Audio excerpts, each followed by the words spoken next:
Hi, I'm Dave Purdy, founder and CEO of Wealth Management Midwest, and I'm here today to talk about our August market update. Gosh, it's already August already. And a lot of times people ask me, how things are going with these markets. And I think right now, on a positive note, we still have, jobless claims are down, which is very positive. The report that just came out for July, we've still got very, very low interest rates, which is positive.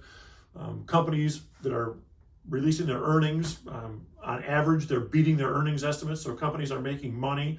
So I think there's a lot of really, really positives. And by the way, I think another thing too is there have never been this many job openings in America than there are today.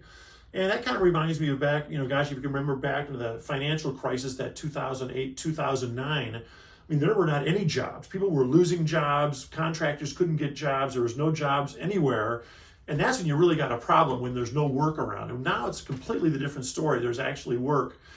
And I think a lot of times people will ask me about maybe a pullback or the market, it's an all-time high. When's it going to come down?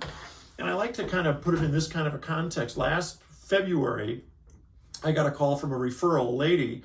And she said, well, one of my good friends who's a client of yours wanted me to call you. And my idea is I'm going to sell my house now in February. And then, when the housing market crashes in September, October, then I'm going to buy another house. And I was saying, I got to tell you, I think by selling your house now in February and then trying to wait for the market to crash in September, October. And she said, well, it's got to crash. Everything's exploding. Everything's way up in price. There's no way. It's got to crash this fall. And I said to her, I don't know that that's a very good strategy. And I share that because a lot of times people will say, and they have said to me, the market's going to crash, the market's going to crash, the market's going to crash. And I think that a 5 to 10% pullback would be totally normal. And we kind of expect that all the time, 5 to 10%.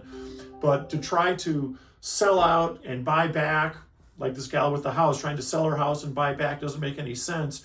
In a book that I just finished reading, it's called The Scout Mindset, Why Some People See Things Clearly and Others Don't. It's an interesting book. I'm not really recommending it because it's kind of dry. But the idea of the book is that some people have a soldier mindset. That's the way it is, and the market's got to crash, or the housing market has to crash, or that's the way it is, versus the scout mindset. Our ideas and our thoughts have to be updated. And so part of this market update and the video right now is to update our thoughts. And so at this particular point, again, I think that the market, we could have a pullback, but I think with all the positives that I just mentioned, I think, things are going to be going pretty good. So if you have any questions after reading this, please give me a call, and I look forward to being in touch.